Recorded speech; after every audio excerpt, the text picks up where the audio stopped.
The 2019 WWE Draft is tonight, so of course there's lots of news to report. Join us now as Wrestlelamia looks at your wrestling news for the 11th October 2019, including Nikki Bella secretly telling that John Cena wasn't the best in the bedroom, NXT and AEW Dynamite ratings are both down, big draft news and possible surprises, an odd CM Punk move, Triple H saying Punk's ass is too big, yeah, we'll definitely provide some context on that later, and the alternate Hell in a Cell ending, and Vince McMahon's actual reaction.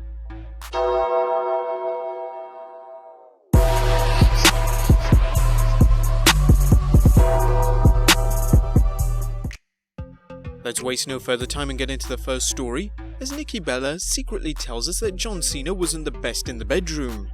Now both John Cena and Nikki Bella were once engaged to be married, but things sadly broke down and the couple agreed to splitting up.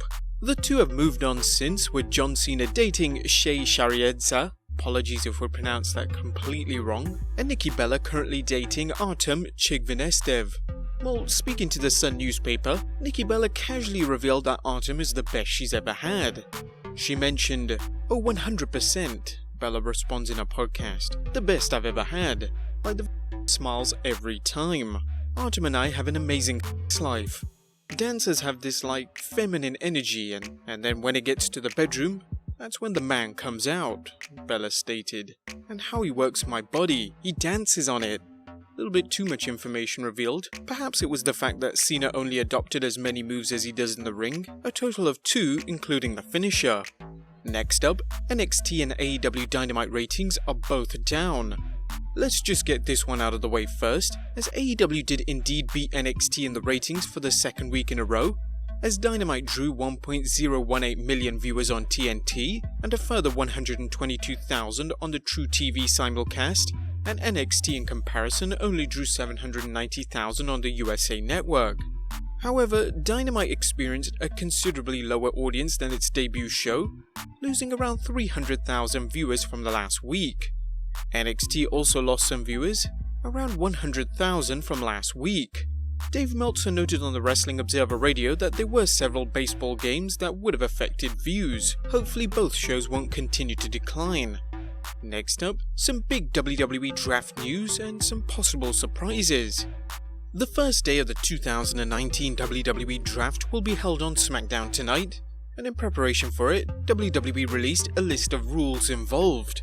They mentioned over 70 superstars as well as tag teams are eligible for selection in this year's WWE Draft. SmackDown will draft 30 superstars and Raw will select another 41 superstars. Since SmackDown is a 2-hour show and Raw is a 3-hour show, for every 2 picks SmackDown makes, Raw will receive 3.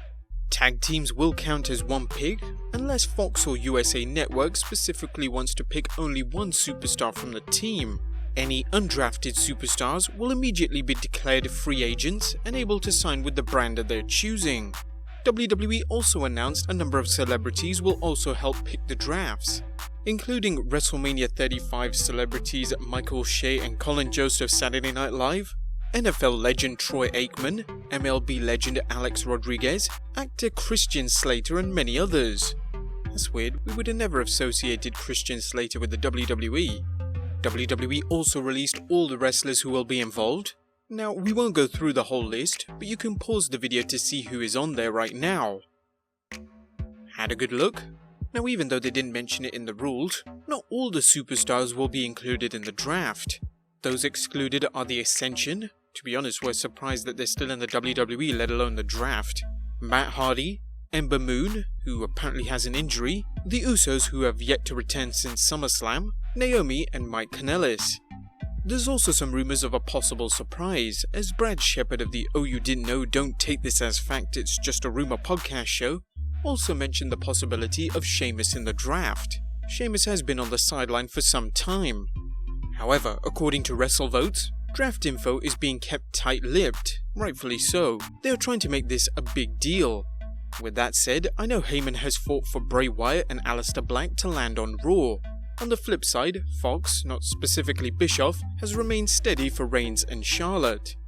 However, there could be the possibilities of couples splitting up in the draft, as it's rumoured Becky Lynch will be going to SmackDown, whilst Seth Rollins remains on Raw.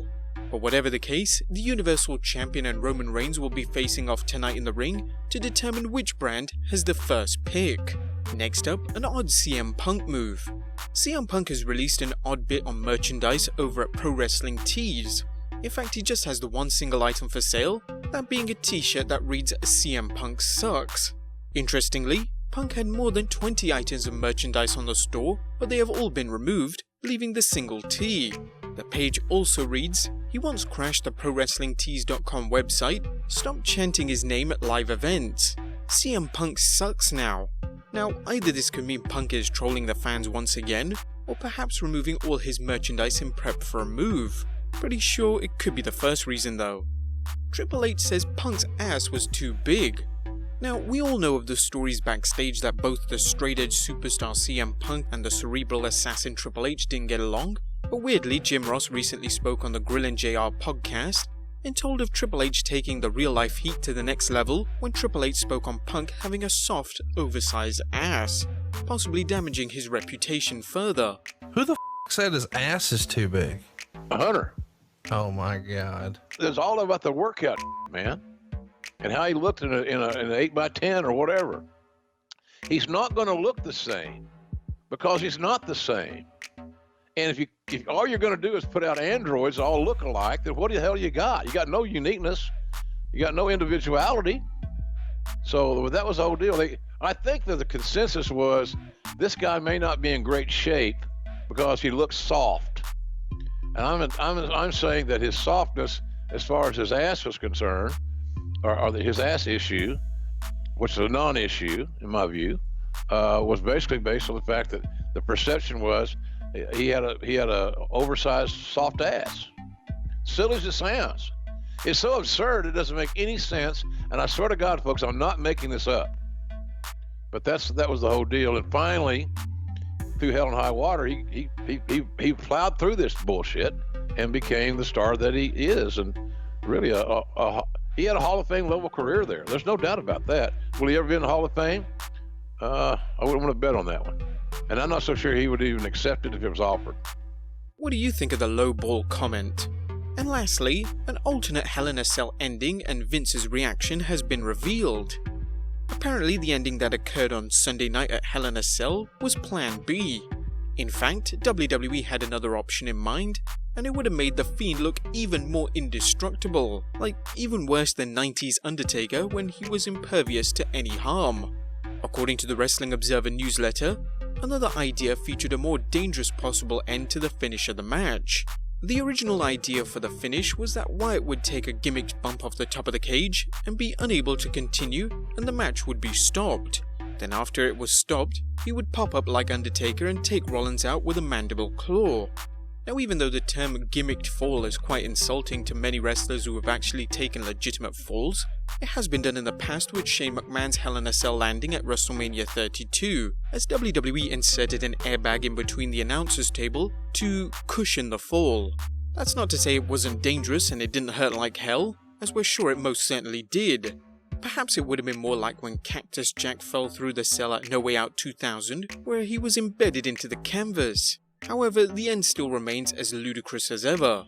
Firstly, The Fiend would have looked more like Jason Voorhees, a man who just can't be stopped.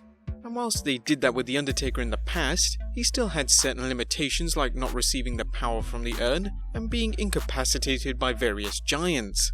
Secondly, it would have still led to a ridiculous non-finish, as the match would have been stopped. It still leads to the question why WWE booked the two in a Hell in a Cell if neither man was going to win from the start. But what about Vince's actual reaction? Well, there were conflicting reports on whether Vince McMahon was affected by the roar of boos echoing throughout the arena, as well as bull and AEW chants. Some say his backstage reaction was laughing it off, and others reported that he knew he messed up and didn't say much. Well, according to The Observer, Vince was legitimately laughing at the crowd's reaction. They mentioned Vince McMahon was reportedly, and this was confirmed by multiple people, that he was laughing about the crowd reaction and hardly taking it as a negative. Now, to be honest, Vince sweating about a reaction backstage seems less likely.